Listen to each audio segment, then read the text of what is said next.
Bonjour à tous, ravi de vous retrouver sur canalturf.com. Nous allons évoquer les réunions de ce mardi 16 février avec un quintet plus. Tout d'abord sur l'hippodrome de Paris-Vincennes, un exercice de vitesse 2100 mètres, départ lancé. Ensuite, j'aurai quelques informations à vous transmettre concernant la réunion de Chantilly et des infos également en réunion 5 sur l'hippodrome de Cagnes-sur-Mer qui accueille des trotteurs. On commence par le quintet, prix de Château-Gontier. Dans cette épreuve, mon favori sera le numéro 2, à savoir Enzo Dessart. C'est un cheval de qualité, il reste sur 2 podiums, preuve de sa bonne condition physique. Il a couru 2 quintets et à chaque fois il a terminé sur le podium, il a pris les places.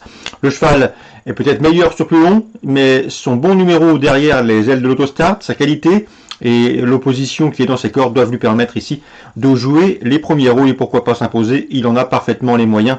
C'est une course visée, il devrait répondre présent. On lui posera le numéro 1, Erasme Williams, qui reste certes sur 2 disqualifications, mais c'est un cheval de qualité, il a prouvé qu'il avait la pointure d'une course comme celle-ci. Sachez également qu'il avait remporté une course de même acabit à pareille époque l'an dernier, sur ce tracé des 2100 mètres départ lancé. Ensuite, je retiendrai le 6, Esteban Giel, le 12, Burning Man et le numéro 10, Ganny Boy. Ils se connaissent bien, ils viennent de se mesurer, de faire l'arrivée d'un quintet. Le prix de la Charte sur le Loir, le 8 février sur plus long.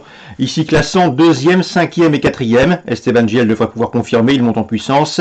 Le 12, Burning Man, a animé l'épreuve ce jour-là. Il a coincé pour finir, mais il s'est montré courageux tout de même. C'est un cheval qui apprécie les parcours de vitesse et qui est confirmé départ lancé, tout comme le 10, Ganny Boy, qui est causé une surprise la dernière fois. Le plus dur reste à faire ici, c'est-à-dire confirmer. Attention également au numéro 5, Vlad Del Ronco, un cheval qui à mon avis n'a plus de marge de manœuvre à ce niveau, mais c'est un cheval régulier, un cheval qui apprécie les parcours de vitesse, il aime courir caché et il sait finir vite lorsqu'on lui masque l'effort. À ce petit jeu-là, il devrait une nouvelle fois prendre une place, pourquoi pas dans le quintet. Il en a les moyens, mais à mon avis, comme je vous le disais, il n'a plus de marge. En fin de sélection, je retiendrai pourquoi pas le 3, Elan Dompierre, qui vient de prouver sa forme en s'imposant à Saint-Galmier. Pour son retour à Vincennes, on s'en méfiera. Tout comme le 8, Dancer de Houlbay, qui vient de s'imposer sur ce tracé en début de mois, début février, mais c'était dans une course à réclamer. Cette fois-ci, le lot est beaucoup plus relevé et de surcroît, il devra composer avec un peu enviable numéro 8 derrière la voiture, ce qui complique sa tâche. Résumé chiffré pour ce quintet du mardi 16 février, 2, As, 6, 12, 10, 5, 3, 8. Concernant la suite du programme, la troisième, j'aime beaucoup le 304, Ice Citrus, qui vient d'ouvrir son palmarès à Cherbourg, est en train de confirmer ici. On lui opposera le 4, le numéro 2, Ivanson, qui pour sa course de rentrée a pris une bonne deuxième place dernièrement à Romoranchi. 304, 302. Dans la suivante, la quatrième, je vous invite à racheter le 414 Head of State. C'est un cheval estimé par la famille Duval d'Estaing. Le cheval a été disqualifié dernièrement à Vincennes et pourtant en retrait c'était bien, il a prouvé qu'il avait la pointure et ici il revient dans le temple du trot avec des ambitions, de l'eau dans ses cordes et ce en dépit de son numéro 14 derrière la voiture. On lui posera le numéro 7 à Fienou qui sera déféré les 4 pieds pour la première fois de sa carrière, de quoi lui valoir de logique supporter. La sixième, course épreuve autre montée.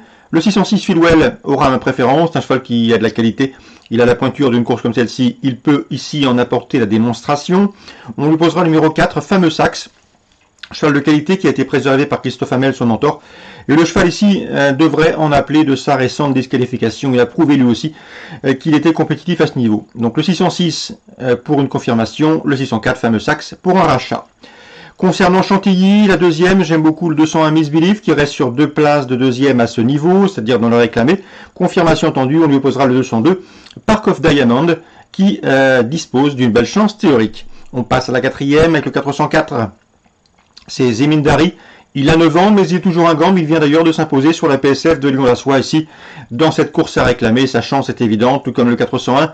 C'est Chiara qui avait remporté un quintet plus au mois d'octobre sur l'hippodrome de Marseille-Borelli et qui a remporté son unique sortie à réclamer. Une confirmation est donc attendue. 404, 401. Je termine avec la sixième avec 2 chevaux également à vous indiquer. Le 603 que j'aime beaucoup, c'est une belle chance théorique dans ce lot, c'est Écrivain, de loin la meilleure valeur théorique du peloton. Et le 4 Hanobar qui l'an dernier avait été jugé digne de participer au prix du Jockey Club. De quoi ici nourrir 2 ambitions. Donc pour Chantilly, la deuxième 1 et 2, la quatrième 4 et As, la sixième 3 et 4. N'hésitez pas à liker ce programme s'il vous convient. Ah, j'allais oublier, Réunion 5, Cagnes-sur-Mer. Je vous recommanderais dans la troisième course 2 chevaux. Le 307 Foxtrot Noblesse, il n'a pas fait l'arrivée dernièrement et pourtant il avait largement les moyens de s'imposer. Hélas, ce jour-là, Jean-Michel Vazir et Björn Goop se sont fait la guerre en tête. Ils ont brûlé beaucoup de kérosène en début de parcours, ce qui leur a coûté un bien meilleur classement. S'ils avaient été moins offensifs, ils auraient à coup sûr disputé la victoire et Foxtrot Noblesse, à mon avis, aurait gagné. Un Foxtrot Noblesse qui sera pieds nus, qui est en retard de gain, un cheval qui a été préservé. C'est un 6 ans ici qui affronte ses aînés. C'est le seul partant de Jean-Michel Bazir pour cette réunion cagnoise. Il sera pieds nus. Il affiche déjà 9 victoires en 20 courses courues. Le cheval affronte un lot à sa portée. Bref, ici, il serait décevant de ne pas le voir lutter pour la victoire. On lui opposera le 306 Eden GD. Eden GD qui a remporté une épreuve le 27 janvier sur ce parcours et ça en 1,13. Soit la meilleure réduction kilométrique du peloton sur ce parcours. Ce jour-là, il avait un numéro 13 en deuxième ligne et derrière la voiture, cette fois-ci, il part en première ligne avec le 6. Bref, ici, il mérite lui aussi qu'on lui accorde crédit. Sa place est sur le podium. 307-306 est en Réunion 5 à Cagnes-sur-Mer. Voilà pour les infos de ce mardi 16 février. Bonjour à tous, bonne journée. Rendez-vous demain pour une nouvelle émission.